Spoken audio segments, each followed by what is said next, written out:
What's up, you guys? Back at it again. Today is another episode of the Rover. So I hope you guys enjoyed that last video. But today we are going to do the diffs. So when I bought the car, my buddy Sivo said that the diffs were never serviced. So it's time to service them. The truck has over 100,000 miles. Well, it has 100,000 miles on it. So I don't know if that ever did. There's the paperwork, but I haven't gone over all the service that has been done to a Range Rover. So I thought it would be a great idea just to do that. So I'm gonna show you guys how to do the front. I believe the front and the back should be the same, but if it's not, then I'll show you guys how to do it. So I'm gonna do a step-by-step how to do it, because there's not really much there's not many videos out there. People are working on these vehicles. I don't know if it's because there's not many of them out there, or people just don't want to buy these vehicles or work on them themselves because they feel like it's too much. It was an expensive vehicle when it came out back in 1999, and back in the day. Even today, they're pretty expensive, so maybe that's what it is. But I want to show you guys a how-to video on how to service your diff. And yeah, so let's get to it. Enough of me talking, so let's get to it. Let's go. Alright guys, so we have the front diff. This is the fill port. I don't know if you can see. Can't really see it on the back of the camera, so I don't know if you guys can see, but that's the fill port right here. So I recommend always loosening this one, making sure you can take it off so you can fill it up, because if you can take it off, if you can't take this off, then you can't fill it, right? So I think you should always, my recommendation is always to take off the fill hole first, port or whatever, and then do the drain one that's actually under here. I don't know if the camera can catch it too well, but it's right here by my finger. So let's do that. For that, you need that big, I think it's a 1/2 inch, if I'm correctly, the 1/2 inch socket or wrench. I'm using a breaker bar because I'm pretty sure this is going to be super tight. So it is the big one, just in case you are wondering if you don't know your sizes, like myself. So let's take it off.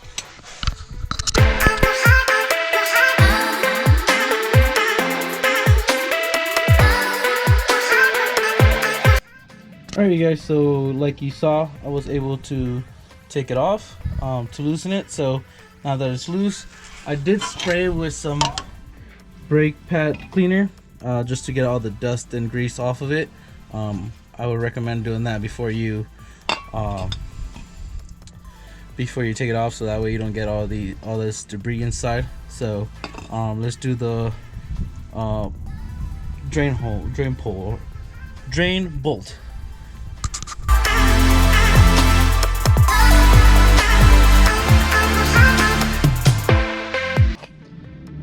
Alright, so I don't know if the camera can catch her. Let me see if I can go to the light. Give me a second, let me get up. So I don't know if the camera can catch her, how much junk is on there. So these are magnetically, these bolts have magnets on it, so they can capture everything metal.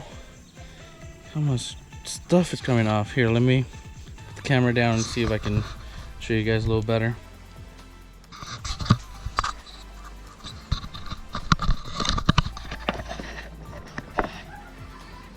Okay, so now that you guys are down, I can actually show you guys how much crap is on this thing.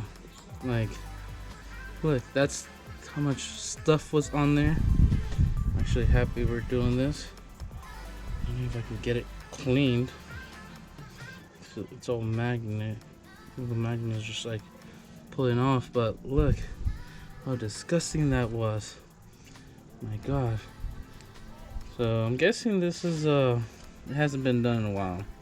So I'm happy we're doing this. We're actually gonna try flushing it because I feel like even though we put new grease in there, or not grease, but gear oil, it might need to be flushed. So we're gonna go ahead and fill it up, and then we're gonna flush it out, and then we're gonna do it again. I want to say 3 months, 2 months, because I don't really drive this truck much, so I think if I can drive it for at least once a month for the next 3 months, hopefully, and we'll do a second oil change, the oil change, and then we'll do flush on the thing. So let me go get a screwdriver so I can get all that stuff off of it. Alright, so let's go ahead and take off the fill bolt. Now let's loosen up.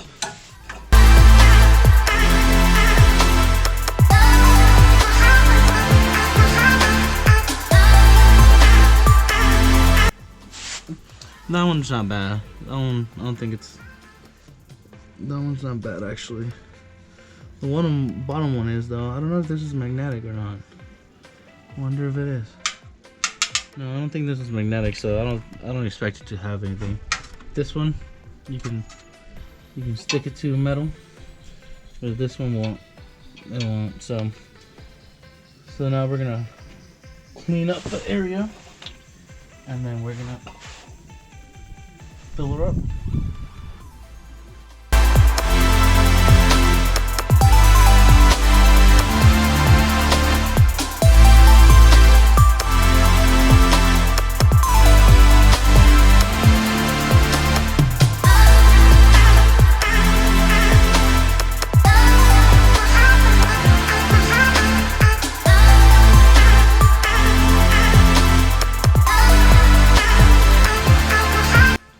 For this, I'm using an STP gear oil, 80W90. The reason why I'm going with this one is because, like I said earlier, we're gonna flush it out. So I don't want to spend money on expensive gear oil and then throw it away. So we're gonna fill this up, and then we are gonna go ahead and in about a couple months, I'm gonna empty it out, throw this one away, and then put good gear oil on there, good expensive one. But for today we're gonna go with the STP gear oil. I'm also using a multi-use transfer pump because I feel like it will be a little easier than trying to pour this in there. So see how this goes.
Alright you guys, so I just saw it.